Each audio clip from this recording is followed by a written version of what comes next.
Hey carnivores, welcome back to the channel. It's me, Bella the Steak and Butter Gal. I hope you guys are having a beautiful day today.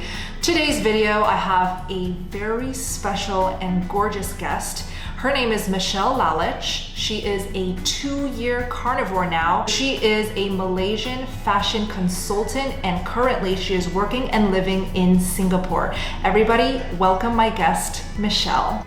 Thank you, Bella. I'm so happy to be on here, really. So I want you to just start from how you started with nutrition and diet and health. Okay, so I think taking back just a little bit of backstory. In my childhood, I'm sure a lot of the girls out there would relate. That's the time when in your teens, you're not very sure of, you're very low in your self-esteem. Where in high school, your body image is always an issue. If you don't have perfect skin, it's always an issue. And we are very much tainted by the media, what's painted to us as the beauty. So we're always in search of trying to look beautiful or trying to be very vain. So I think at a point of time in my teens is that I suffer a lot of skin issues since I was young.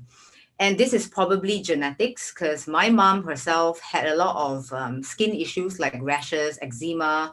It would just keep coming. And all she told me when I was a kid is that you can never fix this. It's something that we inherited. So rashes would just come in and out and I just have to deal with that. So I would have red patches all over my skin. I would feel pretty insecure in my teens with that.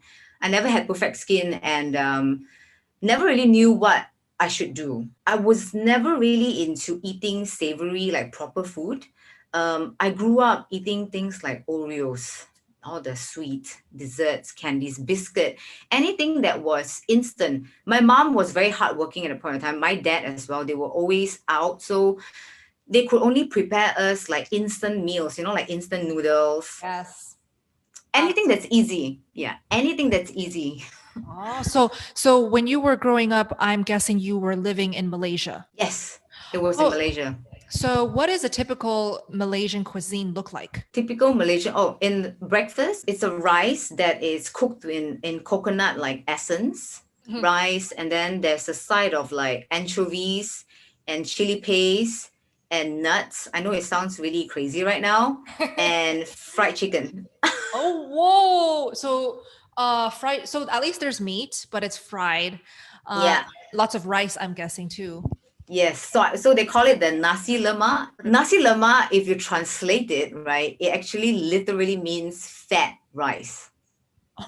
Wow. Because nasi is rice and lemak is fat. So fat rice. So what is the fat that you guys use to cook with? vegetable oil. Oh man, that sucks.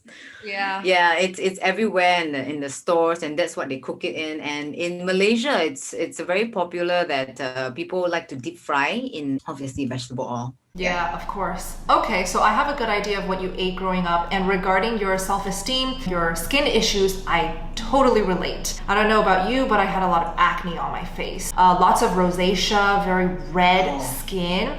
And no matter what I used, it would just not heal. So I would just go to school either feeling very embarrassed, not looking at anybody in the eye, and honestly not socializing because I hated my look. Or when I discovered makeup, I don't know when you started wearing makeup, but I think I was 16 years old. I discovered makeup and I was like, oh my gosh, I can finally hide my disgusting red blotches. And what I did was I caked makeup on my face. It looked so bad, but to me, I was like, finally, I can have an even face. And honestly, that made my skin worse. But you're lucky. You can wear makeup at 16 years old. That was in high school. We couldn't. It's a part of the school's rule that you cannot wear any makeup. So imagine that.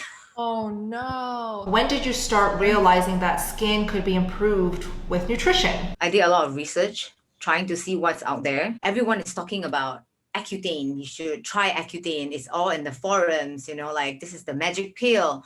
And I went to dermatologists. I spent lots of money. And in the end, I begged the doctor, like, can I please try this Accutane? She was so hesitant and she was like, "You're still young. Are you sure about this? You cannot get pregnant like when you're on the course." I tried it. I took it, Accutane, and it cleared my skin. It was perfect Like how soon? in 6 months. But you had the purge, it really Yeah. started purging. And at the point of time, I was like, well, I couldn't recognize myself because I thought it was already bad before that. And now it got worse. And the thing is, right after that 6 months, my skin just cleared up. No matter what I did to my skin, even touching my face with my dirty hands, I wouldn't have any breakout. And your skin is so dry. You cannot be on this long term. Um, because eventually your liver is going to start filling it, and it's not healthy to be on it long term. And that's when I realized that things started to go downwards when I had itchiness. On top of the acne, I have itchiness. My skin got so dry, my eczema started flaring up. It's like you want to have clear skin, face, no pimples, Yes. but then your skin got too dry and your eczema is coming to attack you. So you have to sacrifice one thing for another issue. I get know. it. I also have eczema, so I get the struggle. So even until today, I've been carnivore for 2 years plus. I still have pretty flaky, dry lips if I don't really, excessively try to moisturize it. I think that's something that's been quite damaged for sure. And I think that's what kind of led to all my other, eczema flare ups along the way, and especially digestive issues. A lot of indigestion. I never really had constipation, but it's more of loose stools, indigestion, and really, really painful stomach cramps. Oh, wow. This is after and during and after Accutane. What exactly got you started with keto? Were you just trying to heal your gut? Oh, yeah. So keto, I went into it because I wanted to play with body composition. Because I started working out, I started watching a lot of YouTube videos, and one point the trend is that everybody is doing home workouts, all those like HIIT training. So I was like, you know what? I think this is my thing. I'm gonna try it out. And then you get sucked into this whole like bodybuilding world. People would have like really visible muscles and very ripped, all these ladies. And I told myself like, this is kind of interesting. Maybe let's see what my body can do. So I would do a lot of HIIT training, and that's when I stumbled upon keto online. Gotcha. I'm sure some things healed now that you went low carb, though. From eating junk and fried chicken, now you're eating keto. So what healed? So during keto itself, some of the improvements that I got, it's maybe my energy was slightly better than before. Before, for sure, I had a lot of crashes. I'm not an active person. I wasn't energetic, but I think trying out keto at the same time I was doing this HIIT workout, it really fueled my kind of energy to wake up in the morning, fasted, and I would do the HIIT workout, which is not very easy to do. So at that point of time, I thought that, wow, this keto is giving me a lot of fuel. Did your skin get any better? Yes, my Oh, skin good. got better. My skin got better. I wouldn't say perfectly, but for sure, things like rashes that would keep me up at night, it kind of started reducing. Gotcha. It would still happen, but it's way better than before for sure. Yeah. Okay. Well, then now I'm impatiently like wanting to fast forward to carnivore because know. clearly keto wasn't good enough for you. So Yeah. how did you become so curious to fall into carnivore? I remember the day that I turned carnivore is in February 2019. I still remember like what I tracked, what I ate on that day. That's the time that I start removing everything. I think what really triggered me was so that was February 2019, but a few months before that, I was still doing keto. I was actually diagnosed with PCOS. When I was doing keto, I always felt that, okay, I have better energy, my skin is better, but sometimes my hair will still fall out. I just know, when you're not your best, so I was like, you know what? And by the way, my period was irregular during keto. Oh, Yeah. now was it irregular before keto as well? Yes, has been quite irregular since the start of my teens until keto. I think that's something that never really fixed it because I suspected, after watching all these YouTube videos, you try to educate yourself, you start to be a little bit more mindful, like, you know what, maybe I do have PCOS. I don't know. Right, right. Right? So I was like, okay, you know what? I need a professional. I cannot self-diagnose myself, obviously. So I went to the doctor. And funnily, I think this story I never really shared with anyone. The doctor he's overweight and he's balding, Ooh. right? Yeah. and and I told him, I said, I don't know what's wrong. I'm feeling very tired. My period is not regular. Do you think I have PCOS? That's what I asked him directly. And he looked at me and he was like, you cannot have PCOS because you're so small sized. What? Yeah, because if you Google about PCOS, most of the people with PCOS symptoms is that they would be overweight because they have insulin resistance. Yeah, so PCOS is polycystic ovarian syndrome. That's right. Yes. Yeah, so usually they would do like an ultrasound to check whether you have that kind of cyst or tumor that needs to be removed. So then he was like, I don't think you have PCOS. I said, like, can you at least check? Yeah, yeah. So he was like, you know what? Okay, let's, lie down. I'm going to check it, right? So he did the ultrasound and everything. And he's like, see, I told you it's not there. Wait. He didn't see anything. Okay, nothing. I was like, okay, but what about blood tests? This is all from my own research. The doctor should have told me what I can do. Right. So he was like, okay, you know what? I'm just going to do your blood test and you can come back next week and I'll let you know the result. When I came back that week, and he just looked up at me and told me that, yes, you do have PCOS. Did you just weren't you pissed? You must have been pissed. Of course. You had to persistently ask because you were Yeah. so sure. And Yeah. you did all the research to get to that blood test. Otherwise, he would never have offered it to you. Yeah. I'm sorry, guys, but I just have to say this. This is another reason why I don't trust any medical professionals anymore. Lesson learned, huh? Okay, so you discovered you have PCOS. What was the next step? So the doctor asked me, do you want to go on metformin?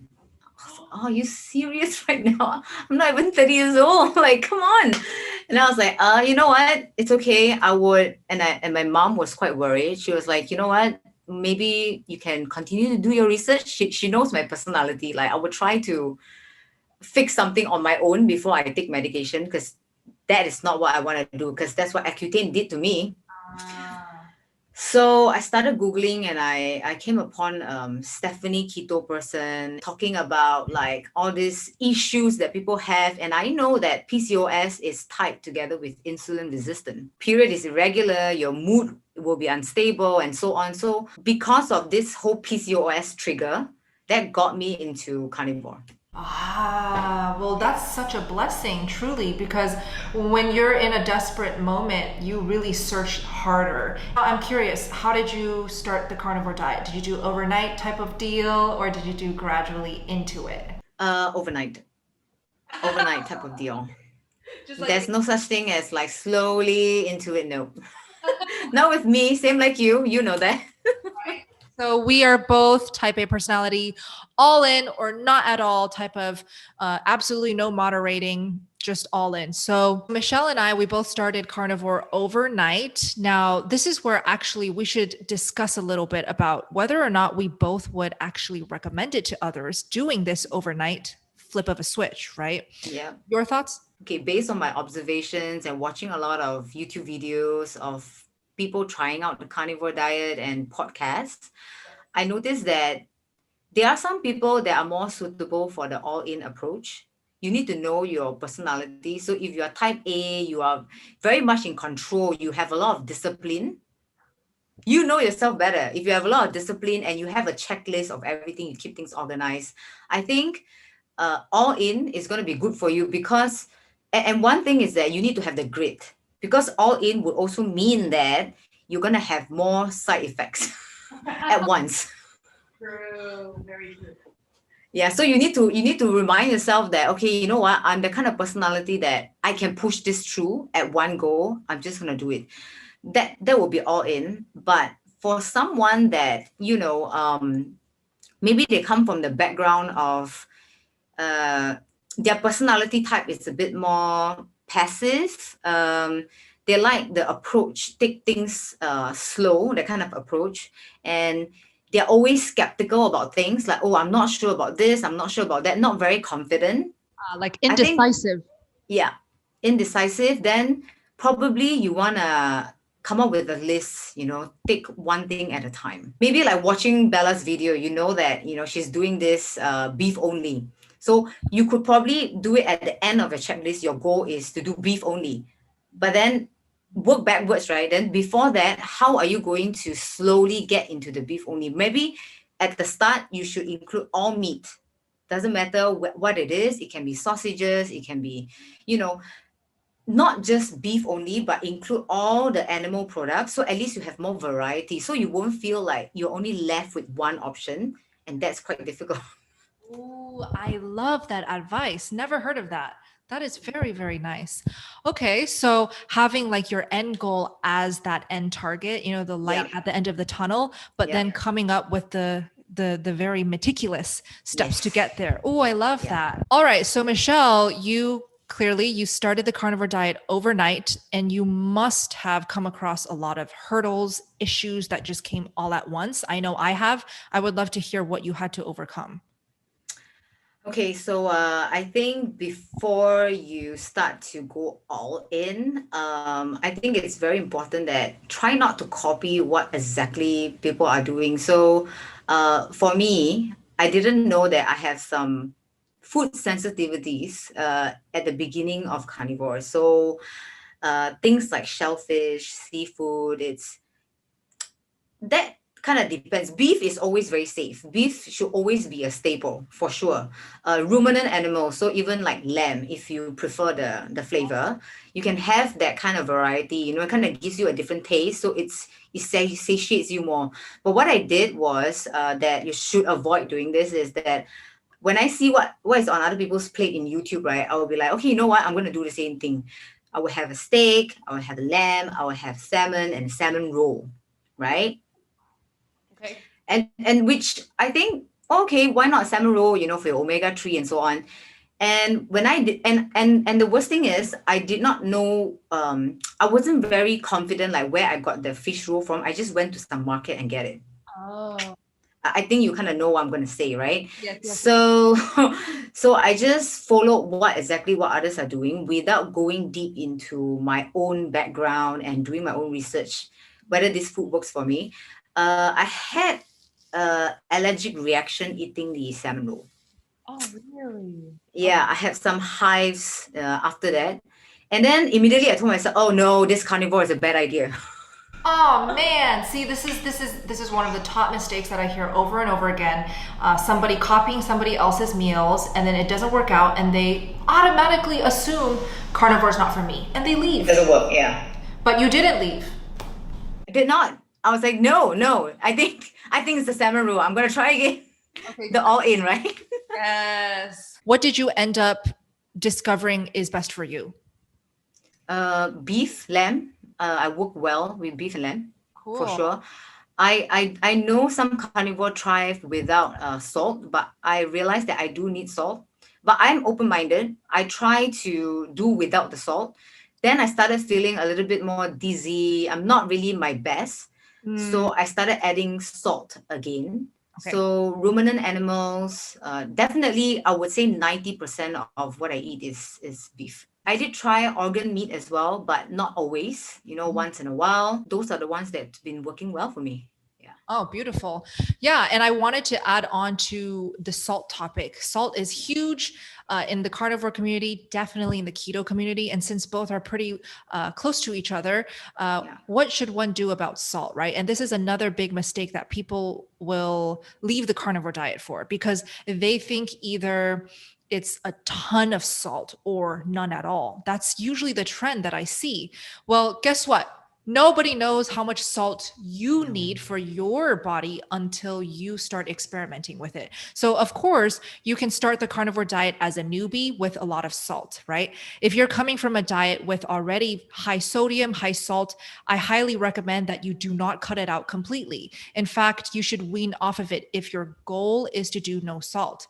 I personally love my meals with zero salt. I love the Mm. taste of beef without anything on it. And I also have experimented enough to say confidently to you guys that I feel my best with zero salt. Now, with Michelle, you're probably different because you are a different person from me. So, with salt, how much do you tend to have? In the past, I used to be like in my first year carnivore because I wanted to be very sure of what I'm doing. I would actually take about I'm not sure how much is that. It's your Ritman real salt, that's tiny little shaker. Ah, yes. Yeah, so that amount, I would try to finish that whole amount in that one day. Oh, okay. That's a healthy amount. Yeah, that's good. Yeah. So I would actually take it fasted in the morning when I'm going to do my workout. I noticed that taking salt before doing a fasted workout, you have better energy Ah. somehow. Yeah. So that's something that I do, and I think in the carnivore space, a few of them are also trying this out. Like before you do a fasted workout, you would take a pinch of salt. Yeah. It kind of helps. Yeah. Ah, that's not the first time I've heard it. The pinch of salt, like a little bit on your tongue, is kind of like a quick fix for a lot Yeah. of carnivore adaptation issues. For Yeah. example, if you have those headaches, take some salt. And if you Yeah. have some low energy, dizziness, salt will help.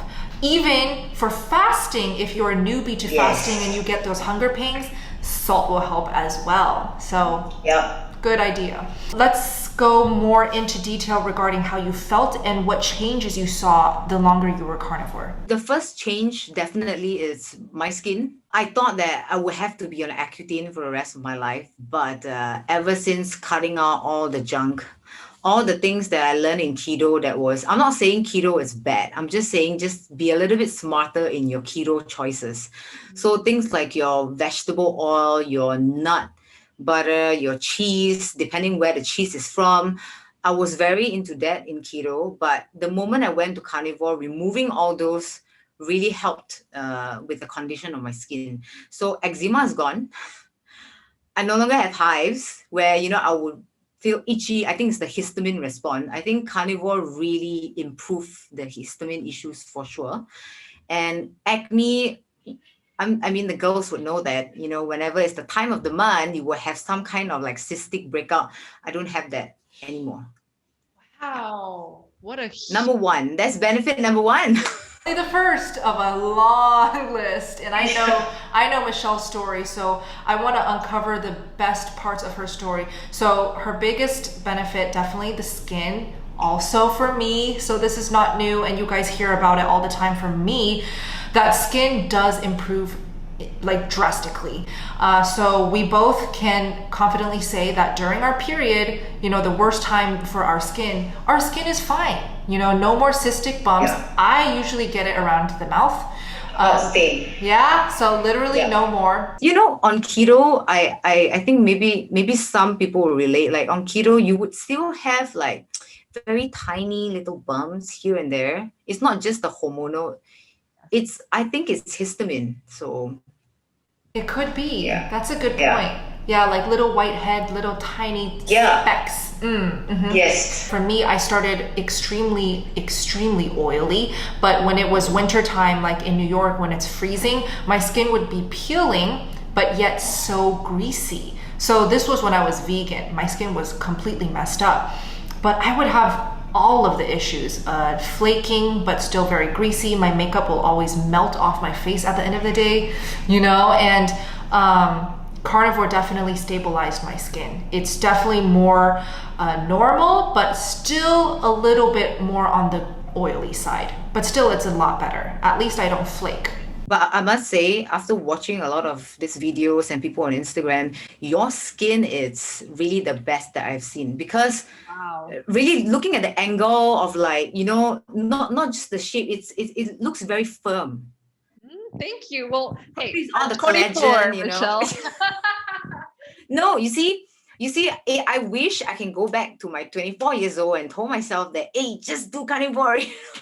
This is the moral of the story. Just start now, okay? Just do it. Yeah, better late than never. All right, so let's move on from skin. What other changes have you noticed? I think the next benefit for me is that, which will speak to a lot of the inquiries out there, women are afraid to go into carnivore because they're afraid of weight gain. I used to be someone that really focuses on the scale, the numbers, but it's not about the weight. It's all about how you look at the end of it, because you could be a certain number that you're not happy with, but you'll be happy because maybe your waist is more defined, but the number doesn't mean anything, so I was wrong in the past. I really focused on the scale, and I wasn't very happy. And the moment that I went to carnivore, the first 6 months or so, I drop off the scale. I just focus on prioritizing my protein, eating enough fats, and lifting weights. It couples together with my energy, and then I start to see that, oh, you know what, I'm getting leaner in the midsection. And then other places, like, okay, for example, we know that all the women are trying to build their glutes, have a curvier butt, Booty. obviously, right? So that for me, I was able to grow my glute muscles way better than when I was in keto. Yes. Yeah. Very true. So Very true. body recom, definitely, I think I am the happiest at this age, compared to, I think, in my teens, where I was very, low on my self-esteem. You're always trying to be either too skinny or a certain look, but I think this is my healthiest. And the most important thing is, you're happy with your body composition is one thing, you have energy to be active, and your hormonal cycle is normal. I think that three thing is very key. Yes. Right there, my top mottos for carnivore, Michelle just listed. The top mistakes that I see over and over in the carnivore realm with especially ladies is, firstly, ladies start obsessing over numbers. They continue to obsess with tracking, weighing their food, measuring their food, measuring their waist, and then looking at the number on the scale. It will F you up, really. Yeah. And it's going to just ruin your motivation, your drive, your conviction. All of that is going to be in the gutter when you start focusing on numbers. So I think that's one of the top mistakes on carnivore is you continue to obsess or even care about numbers, even with blood glucose numbers, I have to say, Yes. that is actually not a good marker of your progress, because the blood glucose takes a lot of time to heal. If you are carnivore, you have found the solution to all of your issues. Do you still weigh yourself to this day? No, actually, I removed it completely from my life. It's no longer visible to me, and I think you need that if you really want to do this correctly and not go a step back. When you have progress and then you start looking at the scale again, you're going to take many steps back. So just throw away the scale. Do you find that you don't have to work out as intensely and frequently to get the figure you want? I think my workout routine, it's a lot more than average. I know people normally do like 4 or 5 days or 3 days. The reason why I do it like 5, 6 days a week is because I truly enjoy it. So it's not because of like I wanted to have that certain aesthetic. I think it's the energy that you get when you wake up in the morning and then you have a very fun workout program, that you look forward to doing. So sometimes when I'm not doing it, but this is one thing, don't overdo it. Obviously, you need to have rest and recovery. You need to sleep well, or all the other body composition is not going to come. So I will still need to remind myself, hey, it's a rest day, so don't do it. So for me, I normally work out 5, 6 days. My workout usually lasts about 45 minutes or less. Oh, that's pretty short, nice and efficient.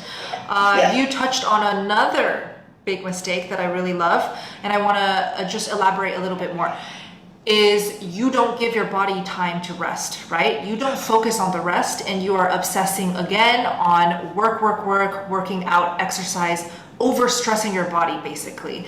So I think something very important for new carnivores is the first month, maybe even the first few months, take a break. Take a break from any stressors, including exercise, activity, gym. and focus on healing. Because everybody now has something to heal. Especially with this modern diet, we've already messed something up along the way. No matter your age, no matter how clean you ate, something went wrong with this type of diet. So when you come to carnivore, give your body some time to just focus on healing. And I think if you do that, you'll actually get to your goals quicker. It's actually more efficient and productive for your body to first heal and then add in some enjoyable exercise. Yeah. Oh, did you see any changes in your hair? Okay, so keto, I was mentioning that my hair got thin. I was losing quite a lot of hair, and I think it's also another mistake is that because I was into fasting a little bit too much. When I heard that the longer you fast, the better it is. Okay, so then I will go on 48, 72 hours. Okay, then I will feast, but it's not really a feast. Yeah.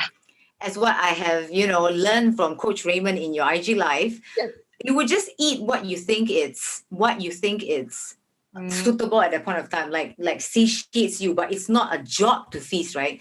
Yeah. So I think that's a mistake that I made, and then I will continue to do it, on a very regular basis to the point that my hair would started like getting thin. But now that I'm in carnivore, definitely prioritizing protein. I'm eating a little bit more. Even though I'm fasting, my hair is normal. Oh, yay! So that's already a very clear sign that your body is not malnourished anymore. When you're not eating enough, you're actually going to get all of the negative obstacles, all of the negative symptoms of carnivore. You could actually bypass all of that if you focused on eating enough. Michelle touched on Coach Raymond's Instagram Live. He's actually going to be on my channel soon. I booked a date with him, but if you do not know who he is, check out my Instagram page and watch my recent 2 live streams with him. I introduce him and I also share his whole idea and perspective on fasting and feasting. Even though I see him as a fasting expert, he actually focuses much more on the eating aspect than the fasting. So Michelle, with carnivore, you definitely are eating a lot more, I'm guessing, than when you were on keto. A lot more for sure. Protein definitely meeting the requirements, and that's how I build muscles, for sure. And I don't know, obviously, like you have this tracker. I'm using this Fitbit, right? I would try to get like 10,000 steps every day. I know this kind of things are not accurate, but I wanted to see like what's the figure somehow. In the past, when I used to track, right, the calories burned is a lot lower. But this time round, even with very minimal movement, my calories burn are a little bit higher, and you would actually know if your body temperature is a little bit warm after you eat, after you feast properly. So one big sign that you're not eating enough is when you feel cold. Exactly. Another good point that you mentioned. Wow. Yeah. When you're feeling cold, when you're losing hair, it means that you are overstressing your body. It means that you are still not eating enough. And also I want to mention with hair, it's kind of delayed. It may actually take a few months before you see the benefits of what you're doing right with your diet. Translate into your hair. But the immediate side effect is the feeling cold. If you feel cold at any given time of being carnivore, you're not eating enough or you are fasting way too long for your body. Yes. Yep. For me in the beginning, and for anyone in the beginning, if this is new to you, try out one day, where you eat leaner meat, see how you feel.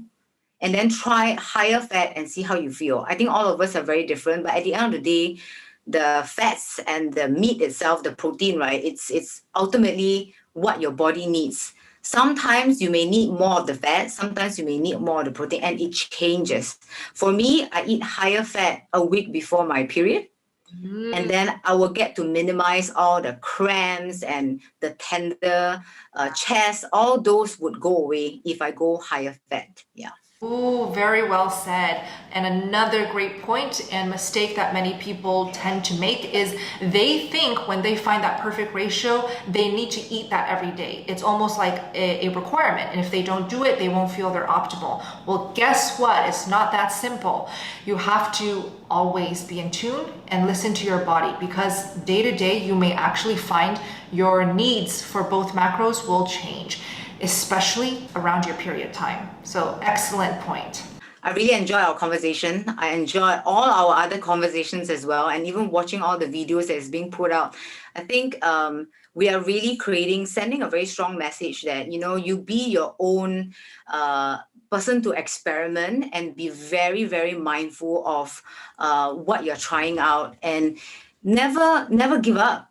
Never give up, because you can see from Bella's transformation and even from my own transformation, we thought that we know something is working, but we are always very in tune with how we feel at that point of time, and we make changes along the way. And here we are feeling our best, and we can all conclude that it's all because of the steak. Oh, I love that. Best message ever to end this video with.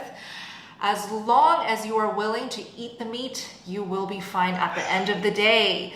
Now, again, like Michelle said, don't be afraid of being your own N=1 experiment. Experiment, right? Fail, make mistakes, because that's how we learn. That's how we find our optimal level. And I also have to say, I'm always experimenting. Now that I'm 2 years in, 2.5 years, it's like, I know what is going to work for me. Like, I already know exactly what I have to do to feel good, but I want to know now, how do I feel better? How do I feel excellent, optimal, like fantastic? So of course, this will come with time, again, with a lot of failures and mistakes, with a lot of, pain and struggle, but just keep your eye on the prize, and that is good health and feeling good, and then later on feeling good about your body, maybe body recomposition, weight loss, but again, healing comes first. So this will wrap up our video. I have to thank Michelle from the bottom of my heart for being on my channel. So where can people find you if they want to learn more about you or reach out to you? I'm very active on Instagram, so just that particular platform, I think you can find me at the Michelle X Lalich. I sometimes post carnivore updates in my IGTV, and if you want to learn more about what you wear, feeling good about your outfits, that is a place for you to go to. Yay! So go follow Michelle on her Instagram at Michelle X Lalich, Lalic. I will link everything down below in the description box. We hope you enjoyed this video. Please comment down below any additional questions for us. Maybe we can make a part 2 or anything that you loved about this video. All right, Michelle and I will see you next time. Thank you for watching. Bye. Bye.